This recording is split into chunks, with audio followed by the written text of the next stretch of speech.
అందరికీ నమస్కారం. Welcome back. నమస్కారం అంకమరావు గారు. నమస్తే అండి. Sir, Telugu Desam party and Janasena party పొత్తులో ఉన్నాయంటున్నారు. కానీ ఎవరికి వాళ్ళు రకరకాలుగా అంటే వేరే విధంగా బిహేవ్ చేస్తున్నారు. ఇది పొత్తు ధర్మమా లేకపోతే ఇంకేంటో తెలియదు. టీడీపీ పార్టీ 2 సీట్లు అనౌన్స్ చేసింది కాబట్టి నేను 2 సీట్లు అనౌన్స్ చేస్తానని చెప్పేసి అనౌన్స్ చేశారు. ఇదేదో ఇద్దరు కలిపి ఒక స్టేజ్ మీద ఉండి అనౌన్స్ చేయొచ్చుగా, తప్పేంటి ఇక్కడ? లేదా ముందు ఏ సీట్ అనుకున్నా ఆ సీట్లు చేయొచ్చు కదా. ఎందుకు ఇలా ఎవరికి వాళ్ళు చేసుకుంటా సోషల్ మీడియాలో హంగామా చేయడం? ఏదో తప్పు జరుగుతుంది, లేదంటే వాళ్ళిద్దరూ విడిపోతున్నాడు అంటే ఇద్దరి మధ్య ఎక్కువ విభేదాలు ఉన్నట్టు ప్రొజెక్ట్ చేసుకోవడం ఎందుకు? దానికి తోడు ఆ మంచి వాళ్ళు ఇంకొకరు, ఏది వాళ్ళ బ్రదర్ అనుకుంటా, నాగబాబు గారు అనుకుంటా, ఏదో వెరైటీగా కొటేషన్ కూడా ఫేస్బుక్ లో పెట్టారు. ఇవన్నీ ఏంటంటే అనవసరమైన లేనిపోనివన్నీ తయారు చేస్తాయి, గొడవలు పెట్టడానికి కానీ. అప్పుడే స్టార్ట్ చేశారు టీడీపీ వాళ్ళు. ఏంటి, వీళ్ళు ఇంకా వీళ్ళతో కలిసి జాయిన్ అయ్యి మనం అధికారాన్ని అధికారం పొందితే ఇంకా మనకి డే వన్ నుంచే ఉంటుంది తలనొప్పి. అసలు అవసరమా వీళ్ళని చెప్పి టీడీపీ కార్యకర్తలు ఆలోచిస్తున్నారు. మీ విశ్లేషణ చెప్పండి సార్, ఎలా ఉంటుంది అసలు ఏంటిది? అంటే పార్టీల విషయాలు తీసి పక్కన పడేస్తే ఒక విశ్లేషకుడిగా నేను ఒక విషయం మాత్రం చేతి చాలా స్పష్టంగా చెప్పగలను. రాష్ట్రానికి ఈ రోజు చంద్రబాబు నాయుడు గారు అవసరం. అది రాష్ట్ర ప్రజలందరూ కూడా తీర్మానం చేసుకున్నారు. చంద్రబాబు నాయుడు గారితో కలిసి ప్రయాణం చేసే వాళ్ళందరినీ భుజాన్ని ఎత్తుకోవడానికి అయితే వాళ్ళు సిద్ధంగా ఉన్నారు. అందుట్లో ఎలాంటి సందేహం కూడా లేదు. ఇక ఈ పొత్తు ధర్మంలో ఒకళ్ళు ముందుగా ప్రకటించడం అనేది నిస్సందేహంగా దాన్ని మనం తప్పుపట్టాలి. అందుట్లో సందేహం కూడా ఏం లేదు. కానీ అదే పొత్తు ధర్మాన్ని గురించి మాట్లాడుతూ అవతల వాళ్ళు కూడా దాన్ని ప్రకటించడం కూడా తప్పుపట్టాలి. అంటే తెగేదాకా ఎవరు లాగకూడదు. ఒకడు తొందరపడ్డారు అనుకోండి, కూర్చొని సరి చేసుకోవాలి తప్ప వాళ్ళు ప్రకటించారు, మేము కూడా ప్రకటిస్తున్నాము అని చెప్పి అనటం కూడా పొరపాటే కదా. నాకు ఇక్కడ ఒక డౌట్ వచ్చింది సార్. వాళ్ళు ఉమ్, 2 సీట్లు అనౌన్స్ చేశారు కాబట్టి నేను 2 సీట్లు అనౌన్స్ చేస్తానని చెప్పేసి పవన్ కళ్యాణ్ గారు అన్నారు. ఒకవేళ ఆ, ఆయన 100 సీట్లు అనౌన్స్ చేసింటే చంద్రబాబు నాయుడు గారు పొరపాటున ఆ, ఈయన అదే 100 సీట్లు అనౌన్స్ చెప్పబోతున్నాను. చేశారు. మధ్యలో మధ్యలో ఆపారు. ఇప్పుడు పొత్తు ధర్మంలో భాగంగా వాళ్ళిద్దరికీ ఒక నిర్ణయానికి వచ్చారని ప్రజలందరికీ తెలుసు. ఆ, ఇప్పుడు ఏంటంటే ఇక్కడ నాకు అనిపిస్తుంది ఏంటంటే వాళ్ళిద్దరూ వ్యూహాత్మకంగా ఇలా చేశారని కూడా నేను భావిస్తున్నాను. ఎందుకంటే ఇట్లా మనమే చర్చించుకుంటున్నారంటే మామూలు ప్రజలు కూడా దాన్ని ఎక్కువగా చర్చించుకుంటారు కాబట్టి ఇప్పుడు వలసలు అనేవి చాలా విస్తృతంగా వస్తున్నాయి. తెలుగుదేశం పార్టీలో కావచ్చు, జనసేన పార్టీలో కావచ్చు.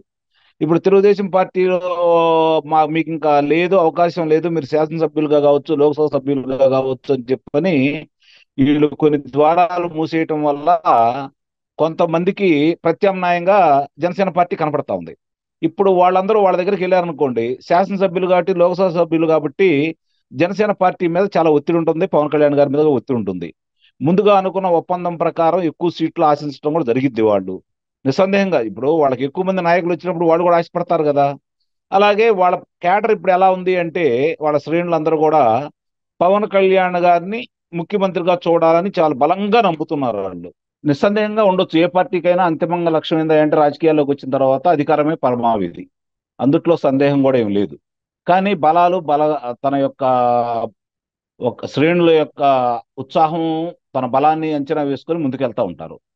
పొత్తులో భాగంగా ముందుకెళ్ళేటప్పుడు అక్కడ వాళ్ళిద్దరి మధ్య ఎలాంటి ఒప్పందం జరిగిందో మనకైతే తెలియదు. ఇప్పుడు ఇక్కడ ఒకటి కూడా మనం గుర్తుపెట్టుకోవాలి. చంద్రబాబు నాయుడు గారిని పరామర్శించినప్పుడు తెలుగుదేశం పార్టీతో నేను పొత్తులో ఉండాను అని ఆయన భావించినప్పుడు ఆయన ముందుగా వచ్చి పొత్తు గురించి ప్రకటించింది ఆయన. అంటే అప్పుడు కూడా యువతల వాళ్ళు ఎవరు కూడా ఏంటి పొత్తు, మేము అనుకోలేదు కదా అని చెప్పి ఎక్కడా ప్రశ్నించలేదు. దాన్ని హుందాగానే తీసుకున్నారు. అలాగే ప్రతి విషయంలో కూడా చంద్రబాబు నాయుడు గారి విషయంలో ఆయన ఏం మాట్లాడినా కూడా, అలాగే పవన్ కళ్యాణ్ గారి విషయంలో చాలా హుందాగా ప్రవర్తించారు. చాలా గౌరవం కూడా ఇచ్చిన మాట వాస్తవమే కదా తెలుగుదేశం పార్టీ శ్రేణులన్నీ కూడా. కాబట్టి పొత్తు ధర్మాన్ని అంతవరకు బాగానే చేసుకుంటూ వచ్చారు. ఇక్కడ ఆయన ఎత్తిన అంశం ఒకటి చూసుకుంటా ఉంటే ఆయన మాట్లాడిన అరగంటలో ఒక నిమిషం గురించే ప్రసారం చేస్తున్నారు తప్ప మిగిలిన విషయాల గురించి కూడా ప్రసారం చేయట్లేదు. ఎందుకంటే వాళ్ళకి కావాల్సింది అదే కాబట్టి పొత్తు ఉండకూడదనే కోరుకునే పార్టీలందరూ కూడా దాన్ని భూతత్వంలో చూపించడానికి ప్రయత్నం చేస్తున్నారు. టీ కప్పులో తుఫాన్ లాగానే మనం భావించాలి దీంట్లో. పొత్తు ధర్మం అనేది ఇందాక నేను ఉదాహరించినట్టు వాళ్ళు ప్రకటించారని వీళ్ళు కూడా ప్రకటించకూడదు. అలాగే మనం గనక నిష్పక్షపాతంగా మాట్లాడుకోవాలంటే మాత్రం నిన్న పవన్ కళ్యాణ్ గారు మాట్లాడిన దాంట్లో కూడా కొంచెం మనం అభ్యంతరకరం కూడా ఉంది. ఎందుకంటే ఆయన మాట్లాడే విధానంలో కొంచెం ఇబ్బందికరంగానే ఉంది. అందుట్లో ఎలాంటి సందేహం కూడా ఏమి లేదు. కాకపోతే ఇద్దరు కూడా సమానంగా ఆయన మీద ఉండే ఒత్తిళ్ళు ఆయన మీద ఉండొచ్చు, చంద్రబాబు నాయుడు గారి మీద ఉండే ఒత్తిళ్ళు చంద్రబాబు నాయుడు గారు ఉండొచ్చు. ఇప్పుడు వాళ్ళు 2 ప్రకటించాము, మేము కూడా 2 ప్రకటిస్తామంటే రేపు పొద్దున వాళ్ళు 100 ప్రకటిస్తే వీళ్ళు కూడా 100 ప్రకటిస్తారా? లేదు కదా. ఇప్పుడు ఆయన వాళ్ళ కార్యకర్తలకి సముదాయించుకునే పనిలో ఆయన కూడా చెప్పాల్సింది ఏంటంటే, ఆ, అవును ఇట్లా ప్రకటించారు, దాని గురించి మాట్లాడుకున్నాం. అక్కడే అన్నారు చంద్రబాబు నాయుడు గారు ఫోన్ చేశారు, అది పొరపాటు అన్నారు అని చెప్పని. అదే మాటని మరి అంత పెద్ద ఆయన ఈ మాట అన్నా అంటే ఎక్కడో ఏదో లోపం జరిగింది కాబట్టి కూర్చొని మాట్లాడుకొని మనం పొత్తు ధర్మం ప్రకారం మనం మాట్లాడదాం. అప్పుడు దాకా కొంచెం సమయం అందరూ సమన్వయంగా ఉండండి. పొత్తు ధర్మం మనం మనం కూడా పాటిస్తున్నాం, వాళ్ళని కూడా పాటించమని చెప్తామని చెప్పని అన్నట్టయితే ఇంకా హుందాగా ఉండేది. పవన్ కళ్యాణ్ గారి మీద ఇంకా గౌరవం కూడా పెరిగి ఉండేది మాట మాత్రం వాస్తవం.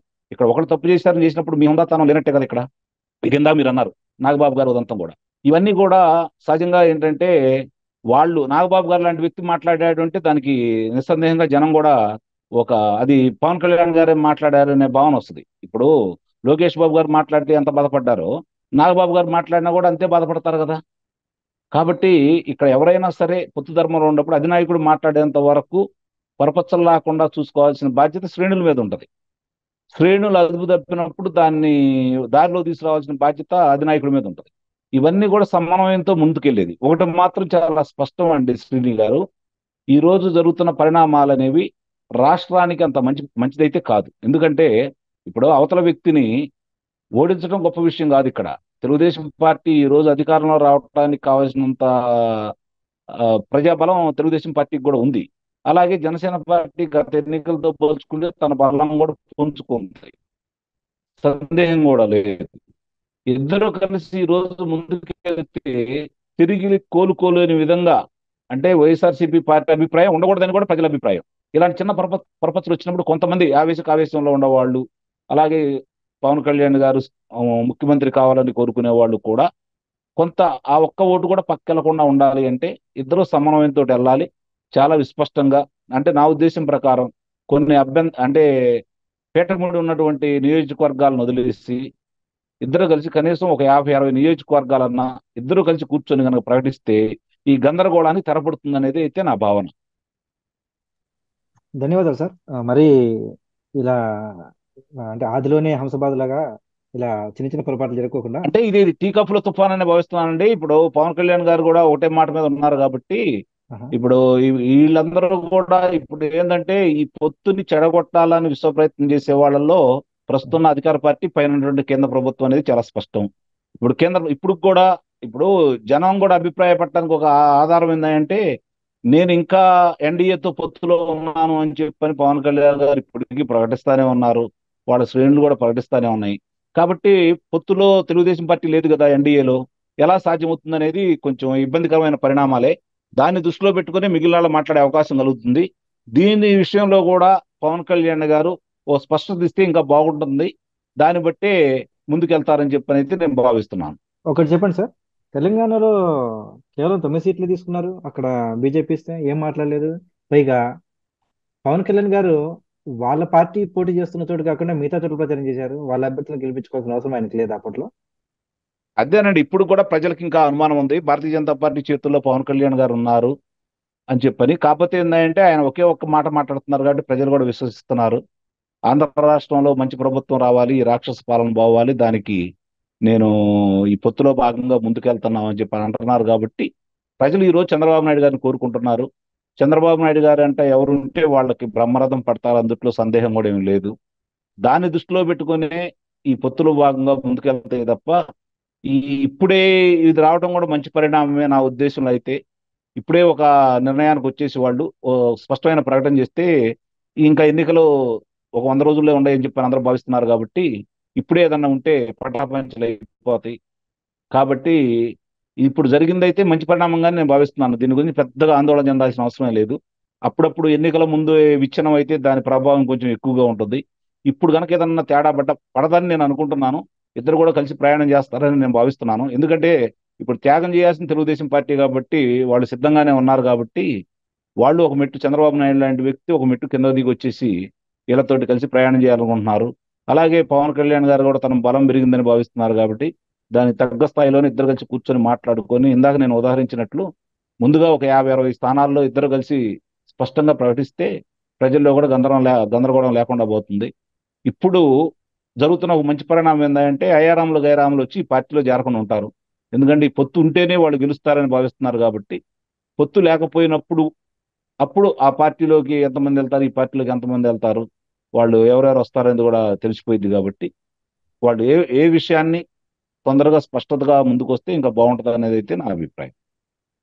ధన్యవాదాలు సార్. చూద్దాం మరి వీళ్ళు కలిసి ఎంత నీట్గా వెళ్తారో, లేదంటే ఇలాగే గందరగోళం చేసుకుంటూ ప్రజల్లో కూడా, వాళ్ళ అభిమానుల్లో కూడా ఇలాంటి గందరగోళ పరిస్థితులు లేకుండా ముందుకెళ్తారని ఆశిద్దామండి. ధన్యవాదాలు సార్.